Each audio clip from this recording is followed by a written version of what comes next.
여호수아는 마침내 이스라엘 백성들을 이끌고 요단강을 건너 가나안 땅에 들어가 가나안 땅 정복하는 사역을 완성합니다. 그런데 그 일을 시작하는 시초에 그는 요단강을 건너면서 강 한가운데에서 큰 돌 12개를 꺼내서 이제 강 언덕에다가 세우게 됩니다.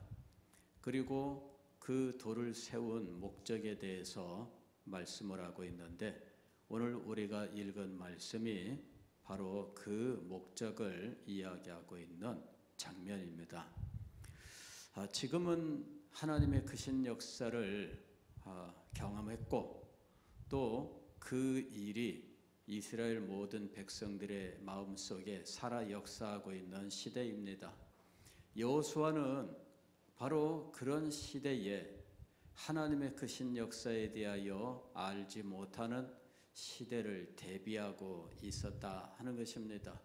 지금은 마른 땅을 건넌 하나님의 백성들이 하나님의 크신 능력을 체험하고 하나님께서 자기들 가운데 함께 하시며 가나안 땅을 정복하게 하는 놀라운 일을 하나님께서 친히 인도하고 계신다는 사실을 목격하고, 그 사실이 모든 이스라엘 백성들에게 힘과 용기와 능력이 되고 있는 시대입니다.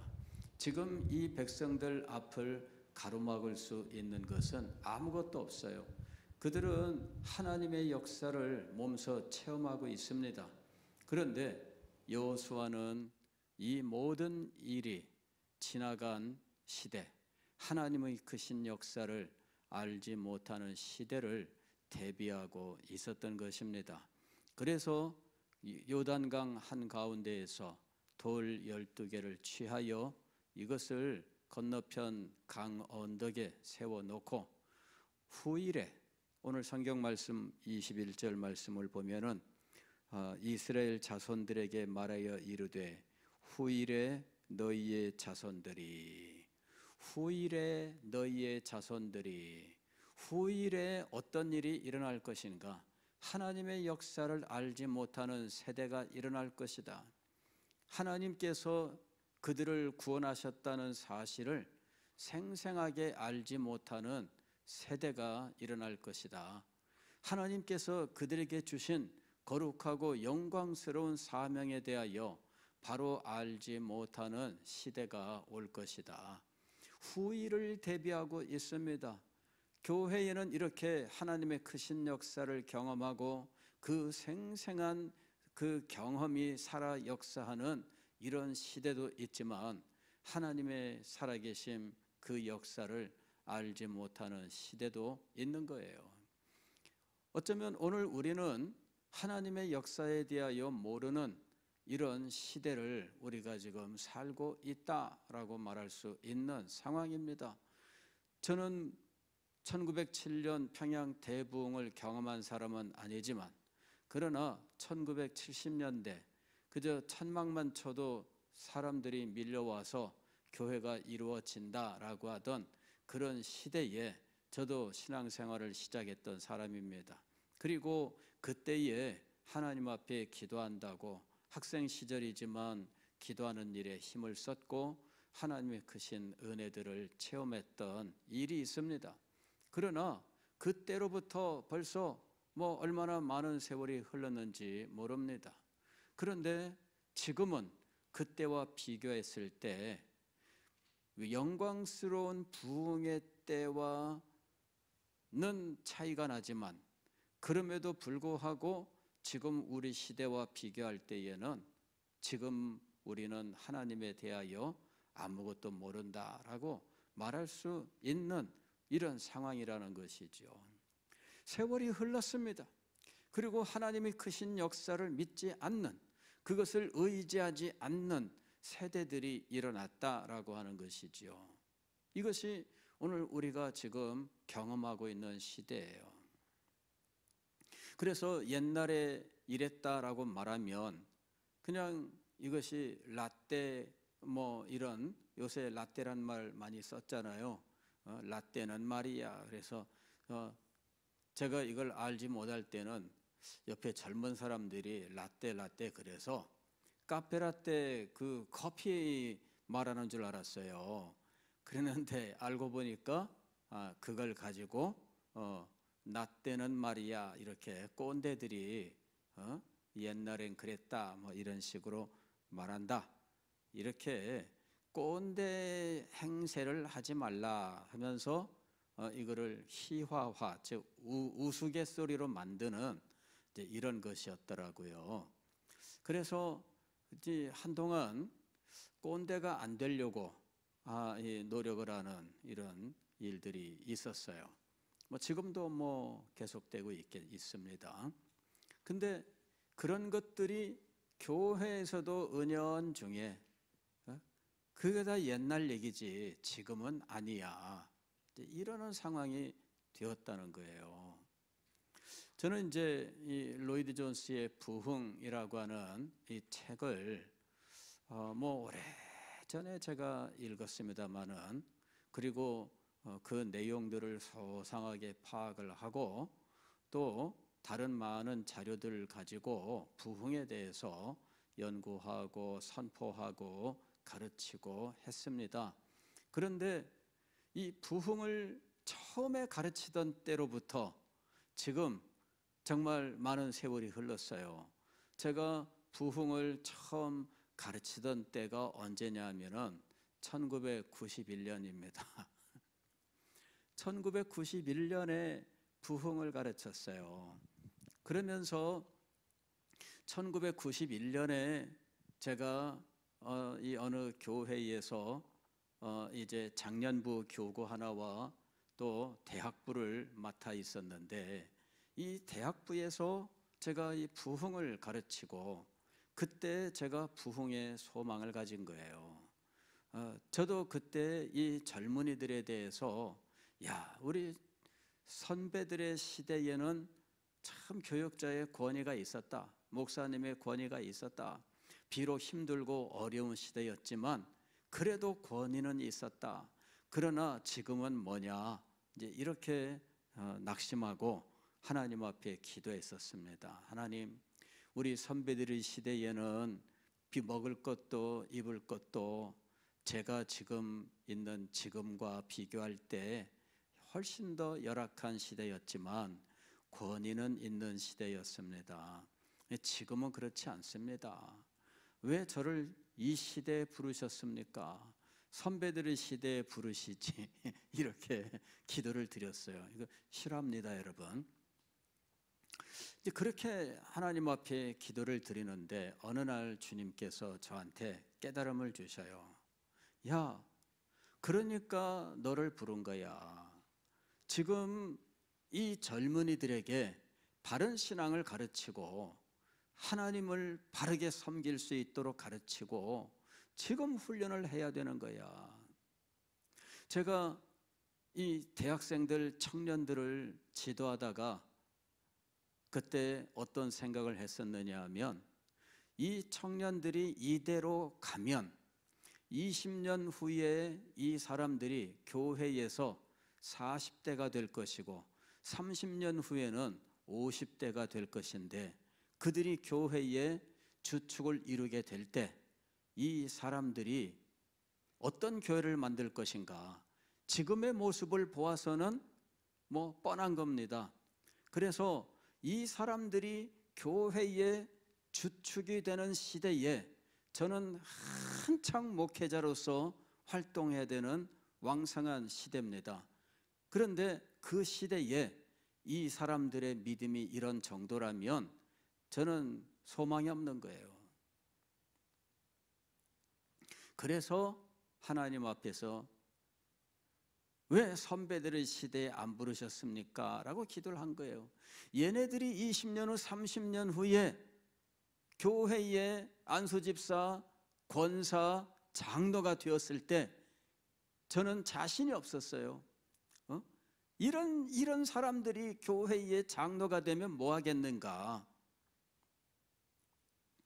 그 시대에 교회는 어떻게 될 것인가? 하나님 앞에 기도를 드렸습니다. 그랬더니 주님께서 그러니까 지금 힘써 가르쳐야 된다 그러시더라고. 그러니까 지금 힘써 가르쳐야 되는 거다. 지금 교육하고 지금 훈련시키고 지금 변화시켜야 된다. 깨달음을 주셨어요. 그래서 그 후로 10년 동안 저는 청년 사역을 했어요. 청년 사역을 늘 하나님께서도 청년 사역을 늘 저에게 맡겨주셨어요. 그리고 청년들 가르치는 이런 일에 많은 결실을 맺게 하셨어요. 그때 주님께서 주셨던 게 그겁니다. 바로 그 일을 위해서 너를 부른 거다. 그래서 제가 그때부터 가르치는 일을 정말 심혈을 기울여서 하기로 결심을 했습니다. 그리고 그때 제가 발견한 게 뭐냐면은 부흥이에요. 그때 나왔던 이 가스펠송이 또 부흥이라는 우리 보좌 앞에 모였네 그 찬송도 그 무렵에 나왔어요. 1989년에 필리핀 마닐라에서 제2차 로잔 회의가 열렸어요. 복음주의 세계 대회입니다. 이것이 1974년에 스위스 로잔에서 처음 열렸었고, 그리고 세월이 흐른 후에 89년에 필리핀 마닐라에서 열렸는데 거기서 마닐라 선언이라고 하는 것이 나와요.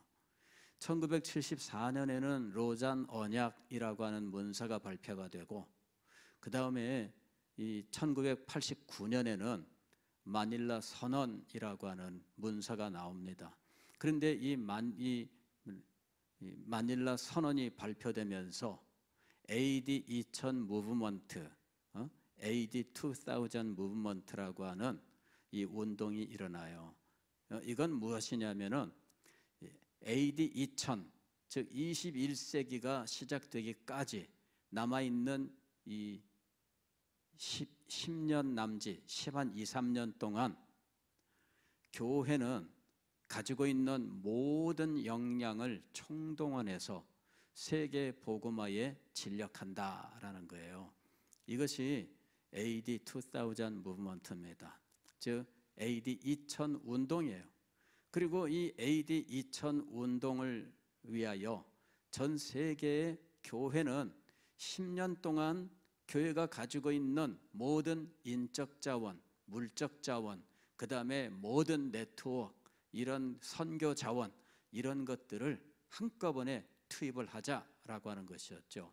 그래 나왔던 것들이 미전도 종족 입양하여 이 10년 동안 미전도 종족에게 복음 전하기, 이런 일들을 한 겁니다.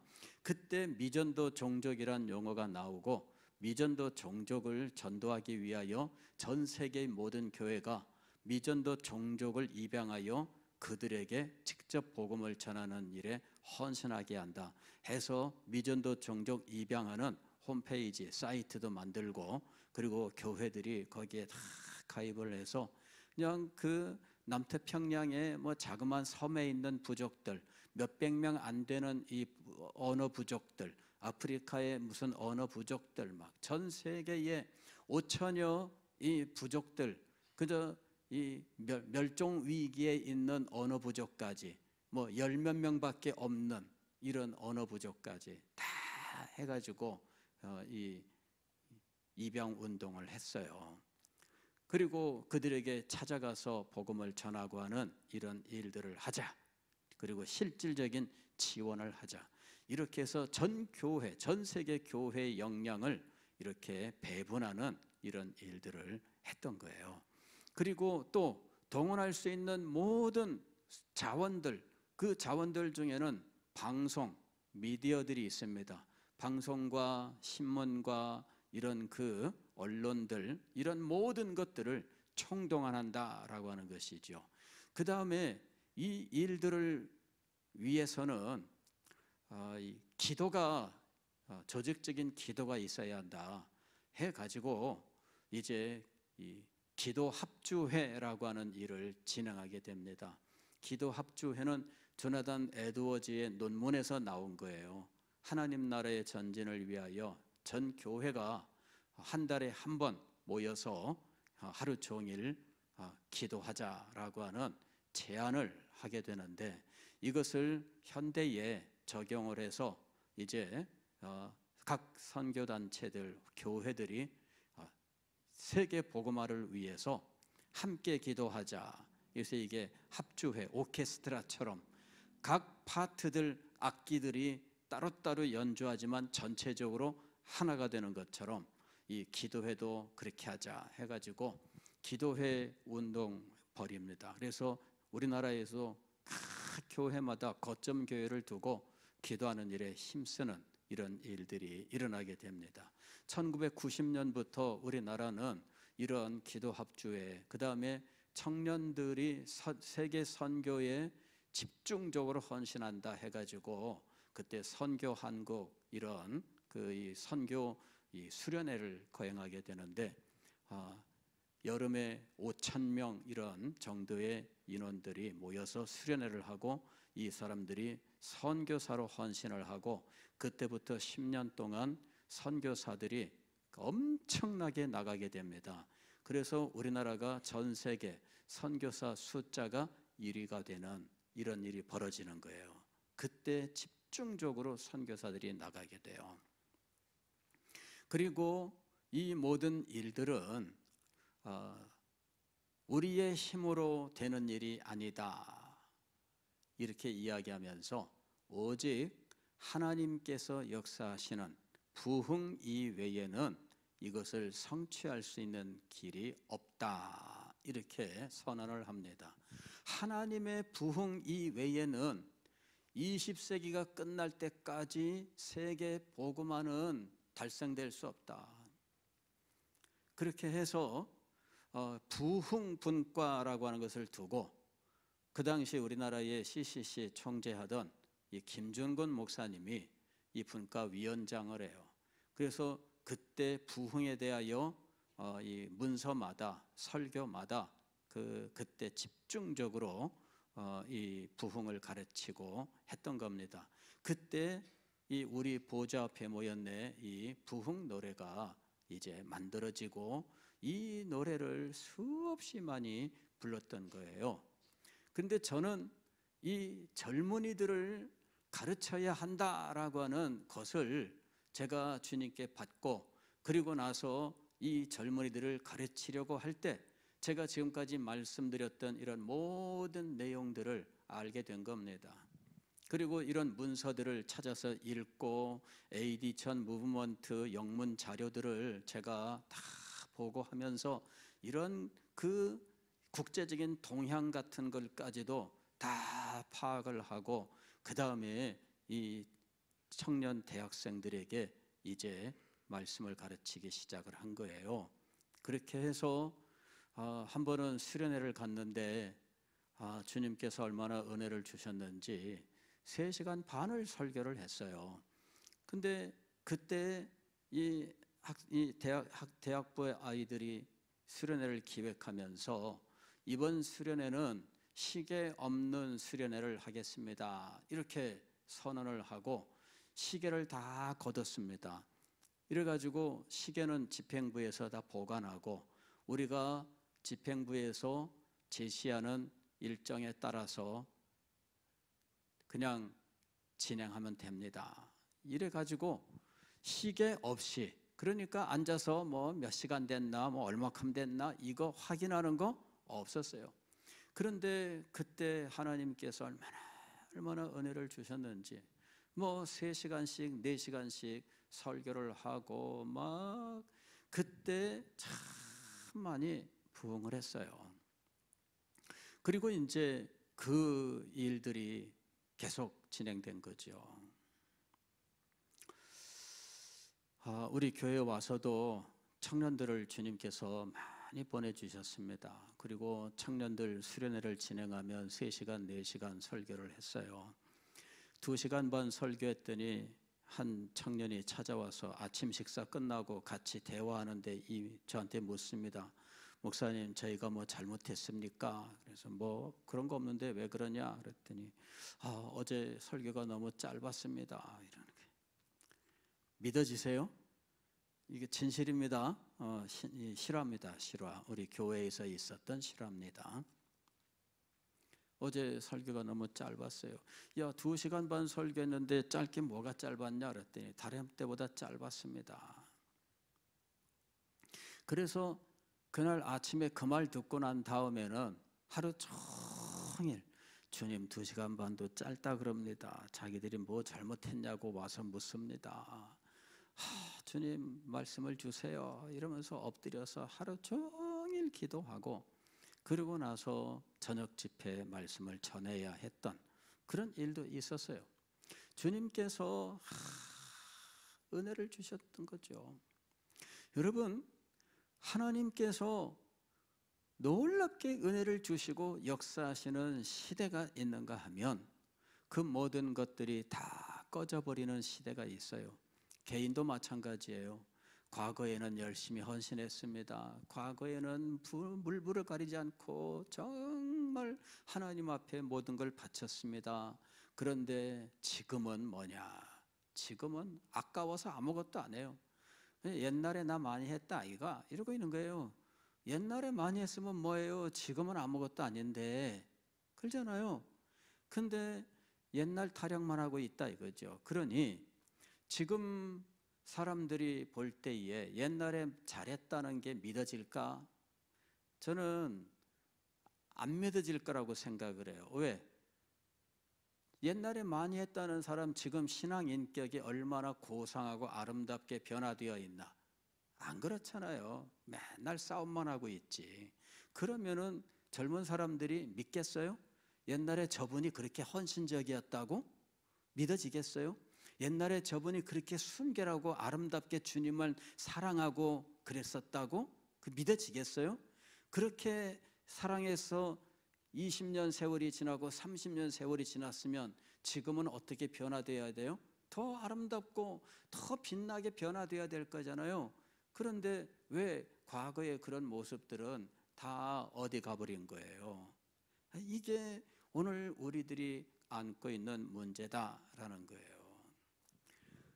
여호수아는 후일에 대해서 대비하고 있습니다. 후일에 그런 때가 있다. 우리는 교회에는 부흥의 순간도 있지만 그러나 이렇게 모든 것이 다 꺼져버리는 그런 때도 있다라고 하는 것을 알아야 돼요. 그리고 이렇게 모든 것이 꺼지는, 즉 침체되고 그리고 잠들어버리는 이런 시대에 우리는 어떻게 해야 할 것이냐라고 하는 것에 대해서 분명히 알아야 한다는 거예요. 그런 깨달음이 없으면 안 됩니다. 우리가 부흥을 생각하는 이유는 무엇이냐면은 지금 우리가 부흥이 필요한 시대이기 때문이에요. 부흥을 잊어버렸고 그 부흥의 시대에 있었던 놀라운 일들이 지금 다 사라졌고 오히려 정반대로 산이 높으면 골짜기가 깊다는 것처럼 정말 영적으로 깊이 침체되어 있는 이런 상황에 있기 때문에 오늘 우리는 이 일들을 생각해야 된다는 이야기입니다. 여호수아는 이 후일을 위하여 돌을 세워놓고 이거를 세우는 목적에 대해서 이렇게 이야기합니다. 23절부터 보게 되면 너희의 하나님 여호와께서 요단물을 너희 앞에서 마르게 하사 너희를 건너게 하신 것이 너희의 하나님 여호와께서 우리 앞에 홍해를 말리시고 우리를 건너게 하심과 같았나니 과거에는 지금과 다른 하나님의 크신 역사가 있었다. 그걸 말하라는 겁니다. 어떤 일이 있었느냐 하면은 요단강을 마른 땅처럼 건넜다 이거죠. 그리고 그것이 처음도 아니고 홍해를 마른 땅으로 건넜다. 하나님이 이 일을 행하신 적이 있다는 거예요. 그리고 하나님께서 이런 놀라운 일을 행하신 일이 있다는 사실을 후대에 가르쳐라. 그걸 가르치는 목적은 무엇이냐? 이게 지금 24절에 나와요. 두 가지로 이야기하는데, 이는 땅의 모든 백성에게 여호와의 손이 강하신 것을 알게 하며, 여호와의 손이 강하신 것을 알게 하며, 로이드 존스는 이것을 하나님의 영광을 나타내는 것이라고 이야기를 합니다. 하나님이, 당신이 하나님이신 것을 증명하신 거죠. 하나님의 영광이 나타난 사건이 바로 요단강을 마른 땅으로 건너게 하고 홍해를 마른 땅으로 건너게 하신 일이라는 거예요. 이것이 하나님의 영광을 나타내고 있는 겁니다.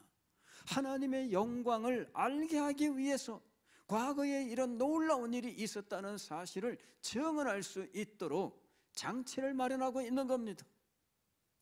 두 번째로 행한 일은 너희의 하나님 여호와를 항상 경외하게 하려 하심이라. 이 놀라운 일이 일어나야 된다는 이야기입니다. 로이드 존스는 이 성경 말씀에 근거해서 오늘날 우리에게 하나님께서 부흥을 주셔야 되는, 부흥을 주신 교회 역사 속에서 하나님께서 부흥을 주신 목적이 무엇이냐에 대해서 이야기합니다. 하나님께서 부흥을 주신 목적은 하나님의 영광 때문이었다라는 거예요. 하나님의 영광 때문이었다. 하나님의 영광을 나타내시는 것이 부흥 사건입니다. 하나님의 영광이 나타나는 거예요. 그래서 살아계신 하나님을 대면하는 것이죠.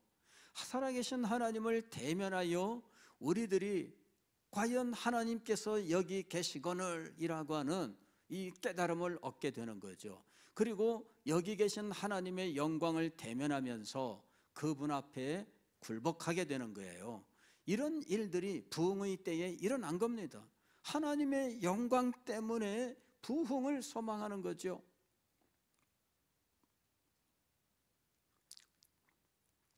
로이드 존스는 교회가 비어가고 있는 현실, 그분이 직면하고 있는 교회 현실이 사실은 오늘 우리가 직면하고 있는 우리나라 조국교회 현실과 닮아 있습니다.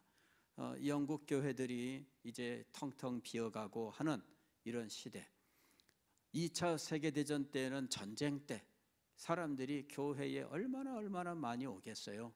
전쟁 때는 사람들이 교회를 와요. 심지어는 공습이 이루어지는 순간에도 교회 와서 예배를 드려요. 로이드 존스 목사님이 어느 날 주일 예배 인도하는데 바로 그 옆에서 독일군의 공습 폭탄이 떨어져요. 그 웨스트민스터 교회 찾길 바로 마주보고 있는 곳이 웰링턴 부대예요. 거기가 군부대가 있습니다. 예. 우리나라로 치면은 예전에 청와대에 30단 뭐 31단인가 33단인가 뭐 이런 이 부대가 있었습니다.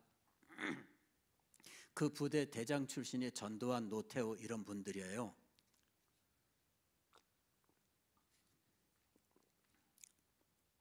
근데 거기에 해당되는 부대가 이 교회 바로 찻길 건너편에 있어요. 찻길도 그냥 그 큰 차도가 아니에요. 그냥 우리나라 이 차선도 없는 그런 도로입니다. 굉장히 가깝죠. 그리고 바로 그 옆에 이 버킹엄 궁전이 있어요. 영국 여왕의, 이제 여왕은 이제 돌아가셨고 이제 지금 왕궁이 있다는 얘기예요. 그런데 주일날 주일 예배를 드리는데 폭탄이 떨어져요. 근데 이 예배당에 사람들이 가득 와 있는 거죠. 일반 성도들도 와 있지만 군인들도 많이 와 있고요. 또 외국의 연합군들이 와서 있기 때문에 그 군인들도 와서 예배를 드려요. 그래서 가득 차 있는 상황인데 폭탄이 떨어져요. 그때는 정말 전 세계 사람들이 예배드리러 왔어요. 그런데 그로부터 15년 후 완전히 상황은 바뀐 거예요. 전쟁이 끝났습니다. 끝나고 나니까 썰물처럼 빠져나가는 거예요. 그런 시대에 교회는 이 교회를 떠나간 사람들을 다시 불러오기 위해 무엇을 해야 할 것인가? 사람들이 많은 이 고민을 하고 연구를 했습니다. 그때 로이드 존슨은 뭐라고 이야기하는가? 사람들은 그렇게 생각을 했어요. 교회가 비어지기 때문에 부흥이 필요하다, 이렇게 이야기를 하는 거예요. 근데 로이드 존슨은 뭐라고 말하느냐 하면, 부흥은 교회가 비어지고 있는 상황에서 다시 채우기 위한 수단이 아니다. 부흥은 무엇이냐? 하나님의 영광이 나타나는 거예요. 즉, 부흥을 어떤 수단으로 생각하면 안 돼요. 정말 우리한테 필요한 건 무엇인가? 인간적인 수단이 아니라 하나님의 영광의 나타남으로 우리의 영혼이 살아나고 우리의 믿음이 회복되는 거예요. 그 일이 일어나야 돼요. 우리 속에서 영적 생명이 살아나고 우리의 삶에서 하나님을 섬기는 참된 경외, 경건, 이런 것들이 살지 않으면 안 된다는 거예요.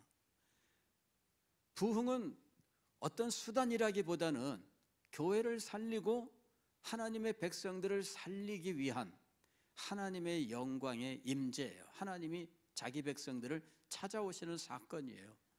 그래서 우리가 진정으로 소망해야 될 것은 하나님의 영광이 임하는 것이에요.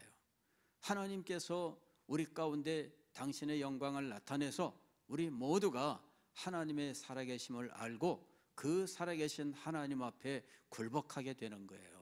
자신의 모든 죄를 회개하고 자신의 삶의 모든 동기를 변화시키고 참된 경건을 회복하는 일이 일어나야 된다는 거예요. 그래야지만 교회는 다시 찬다 이거예요. 왜? 교회는 친목단체라거나 혹은 뭐 재미있는 어떤 오락을 위한 자리가 아니라 정말 영혼이 살아나는 이런 영적 생명의 기관이기 때문에 하나님이 임하시고 하나님의 영광이 나타나고 하나님의 능력이 나타나고 영혼들이 살아나는 역사가 일어나면 사람들은 온다, 그 얘기입니다. 사람들이 안 오는 이유는 무엇이냐? 이곳에 하나님이 살아계시지 않는, 하나님의 살아계심의 증거가 없기 때문이라는 거죠. 하나님이 살아계신다는 이 인식이 우리들에게서 사라졌기 때문에 젊은 사람들도 점점 교회를 떠난다는 거예요. 로이드 존슨은 이 부흥에서 뭐라고 이야기하느냐면은, 저는 읽다가 깜짝 놀란 구절이 뭐냐면은, 교회는 오랫동안 젊은 사람들을 두려워했다, 이렇게 얘기하고 있어요. 교회는 오랜 세월 동안 젊은 사람들을 두려워했다. 다시 말씀드리면은 시대가 변했다. 젊은 사람들의 생각도 변했고 젊은 사람들의 취향도 변했다. 그러므로 그 사람들에게 맞추기 위하여 교회는 이렇게 변해야 되고 이렇게 변해야 된다. 그런 주장들이 교회 안에서 상당히 설득력 있게 이제 제시가 되었던 거예요. 그래, 로이드 존슨은 젊은 사람들의 문제가 아니라 살아계신 하나님을 만나느냐의 문제다, 이렇게 얘기하고 있는 거예요. 살아계신 하나님을 만나면, 그러면 하나님께서 살아계신다는 것을 우리가 증거할 수 있다면, 그러면 모든 것이 해결되는 거예요. 지금 여호수아가 후일에 대하여 이야기할 때 바로 그 얘기를 하고 있는 거예요. 후일의 이 일을 알지 못하는, 즉 젊은 세대들, 다음 세대들이 등장할 것이다. 그들에게 무엇을 가르쳐야 될 것이냐? 하나님의 크신 역사를 가르쳐야 된다, 이걸 말하고 있는 거예요. 지금 오늘 우리들에게 필요한 게 바로 그거라는 거죠. 살아계신 하나님, 그분을 우리가 만나야 돼요. 하나님이 우리 가운데 임재하시고 우리가 그 하나님을 만나고 하나님을 만나 우리의 생명, 우리의 삶이 새로워지고 변화되는 놀라운 역사가 일어나야 되는 겁니다. 그 일이 일어나야 돼요. 그 일이 없으면 교회가 무슨 일을 해도 안 된다는 겁니다. 물론 우리들이 해야 되는 많은 일들이 있어요. 우리들이 금년에 참 이 리모델링을 하고 참 너무 아름답게 잘 되었습니다. 많은 분들이 기도하고 헌신했습니다. 그런데 저는 이것이 교회를 부흥시키는 길이라고 생각지 않아요. 살아계신 하나님의 역사가 없으면 이거 아무 소용없습니다. 오히려 이거 해놓고 다들 그런 생각할까요? 아유, 아깝다, 아깝다, 그러고 있을 거예요. 우리에게 지금 있어야 되는 것이 무엇인가? 살아계신 하나님, 살아계신 하나님, 그분이 우리 가운데 임하시는 겁니다. 그분이 우리에게 당신의 능력을 나타내시는 거예요. 우리 가운데에서 새 생명의 탄생이 일어나야 돼요. 우리의 영혼이 깨어나서 하나님이 영광으로 우리 가운데 임재하신다는 사실을 우리들이 느껴야 돼요. 아, 하나님이 과연 여기 계시는구나. 그것을 우리가 알게 되어야 합니다. 그리고 이런 하나님의 영광이 우리 가운데 임재하는 이 일을 우리에게 가장 능력 있게 나타내는 것이 하나님의 말씀의 선포예요. 그래서 하나님의 말씀의 선포가 우리 가운데에서 살아나기를 소망해야 됩니다. 부흥의 때에 나타나는 가장 강력한 일은 무엇이냐면 말씀이 권세 있게 선포되고 임한다라는 겁니다. 그것이 하나님의 영광과 능력을 우리에게 가장 찬란하게 드러내요. 부흥의 때에 두드러진 어떤 일들은 있어요. 가령 기도가 뜨거워졌다든지 찬양이 막 불타올랐다든지 이러는 일들이 있습니다. 그러나 그 시대에 이 부흥을 끌고 가고 성도들이 하나님을 대면하게 만드는 일은 말씀의 선포예요. 그 일이 우리 가운데 일어나야 된다는 겁니다. 명확하게 우리들이 무엇을 소망해야 되는지, 무엇을 위해 기도해야 되는지 오늘 우리들이 분명히 알아야 됩니다. 여호수아는 분명히 지금 하나님의 영광스러운 능력을 체험하면서도 후일을 준비하고 있습니다. 그리고 그때 어떤 일이 우리 후대에게 있어야 하는지에 대하여 예상하고 권면을 하고 있습니다. 오늘 여호수아가 이야기했던 그 부분이 우리에게 필요한 시대입니다. 하나님의 능하신 손이 우리에게 나타나야 할 것이며 하나님을 경외함이 우리 가운데에서 살아나가야 됩니다. 그리고 이 일을 위하여 우리에게는 하나님의 말씀의 영광스러운 선포가 이루어져야 된다 하는 것입니다. 이것만이 교회가 살고 우리가 사는 길입니다.